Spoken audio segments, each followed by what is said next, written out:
दोस्तों इस वीडियो में हम डिटेल्स में जानेंगे कि क्या आखिर एनसीईआरटी की सिलेबस से सिर्फ मुगलों से जुड़ी हुई हिस्ट्री को ही हटाया गया है या फिर दूसरे हिस्ट्री के टॉपिक्स को भी हटाया गया है। वीडियो में आगे बढ़ने से पहले अगर आप मेरे चैनल पे पहली बार आए हैं तो प्लीज मेरे चैनल को सब्सक्राइब कीजिए ताकि और भी ऐसे वीडियो आपको मिलते रहें। सबसे पहले हम समझते हैं कि आखिर मुगलों से जुड़ी हुई किन किन टॉपिक्स को हटाया गया है। क्लास 12th की book themes of Indian history part 2 से द मुगल कोर्ट्स को हटा दिया गया है। क्लास 11th की थीम्स इन वर्ल्ड हिस्ट्री से सेंट्रल इस्लामिक लैंड्स और संस्कृतियों के टकराव जैसे टॉपिक्स को हटा दिया गया है। क्लास 7th के हिस्ट्री बुक से भी दिल्ली सल्तनत के शासक जैसे खिलजी, तुगलक और लोधी से जुड़ी टॉपिक्स को भी हटा दिया गया है। इसके साथ साथ उन 2 पन्नों के टेबल्स को भी हटाया गया है जिसमें मुगल शासक यानी जहांगीर, अकबर, औरंगजेब जैसों की उपलब्धियां लिखी हुई थी।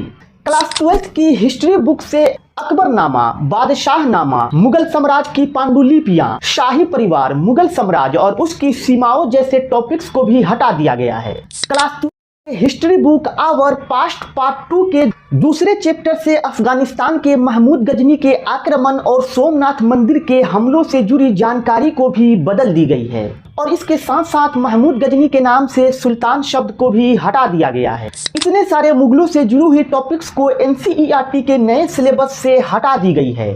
अगर आप मुगलों के इतिहास को हटाए जाने से खुश है तो थोड़ी खुशी मना लीजिए, लेकिन यहाँ बात सिर्फ मुगलों के इतिहास को ही हटाने तक सीमित नहीं है। इसके अलावा भी भारत के इतिहास से जुड़ी कुछ और पन्नों को भी हटा दी गई है।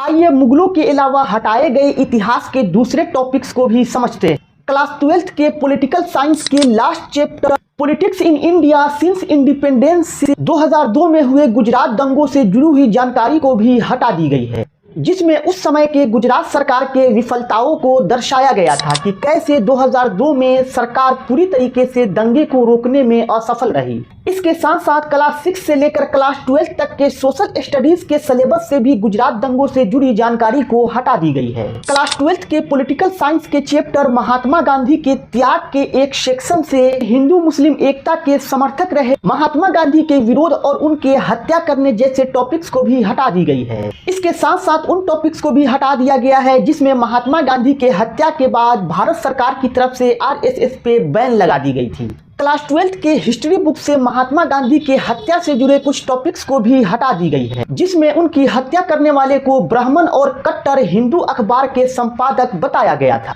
उसके बदले ऐसा लिखा गया है कि एक युवा व्यक्ति महात्मा गांधी के ऊपर गोली चलाया, जिसका बाद में पहचान नाथूराम गोडसे के तौर पे हुआ। क्लास 12 के पॉलिटिकल साइंस से इमरजेंसी और उसके इम्पैक्ट को भी कम करके 5 पन्नों तक समेट दिया गया है। इसके साथ साथ क्लास 6 से लेकर क्लास 12 तक के बुक से सोशल मूवमेंट यानी सामाजिक आंदोलन से जुड़ी 3 चैप्टर्स को भी हटा दी गई है। अब बताएं कि एनसीईआरटी के नए सिलेबस में सिर्फ मुगलों से जुड़ी हुई टॉपिक्स को भी बदला गया है या उसके नाम पर महात्मा गांधी और आंदोलन से जुड़ी हुई टॉपिक्स को भी हटा दी गई है।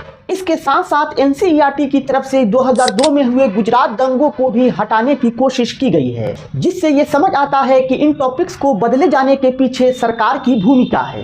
वैसे इतिहास तो इतिहास होता है जो न किसी के मिटाने से मिटता है और न ही मिटने वाला है, वो भी ऐसे दौर में जहां विश्व भर की इतिहास गूगल पे मौजूद है। वहीं दूसरी तरफ एनसीईआरटी के सिलेबस में किए गए इन बदलाव को लेकर सोशल मीडिया पे कुछ लोग इसका समर्थन कर रहे हैं तो वहीं कुछ लोग इसे वीर योद्धाओं का अपमान बता रहे हैं, क्योंकि महाराणा प्रताप और शिवाजी महाराज जैसे योद्धाओं का संघर्ष ही मुगलों से था और अगर मुगलों के इतिहास को हटा दिया जाता है तो फिर इन वीर योद्धाओं के इतिहास का कोई मतलब नहीं रह जाता। वैसे दोस्तों एनसीईआरटी की तरफ से सिलेबस में किए गए बदलाव के बारे में आपका क्या राय है नीचे कमेंट करके जरूर बताएं और वीडियो पसंद आई हो तो लाइक और सब्सक्राइब भी जरूर करते जाएं।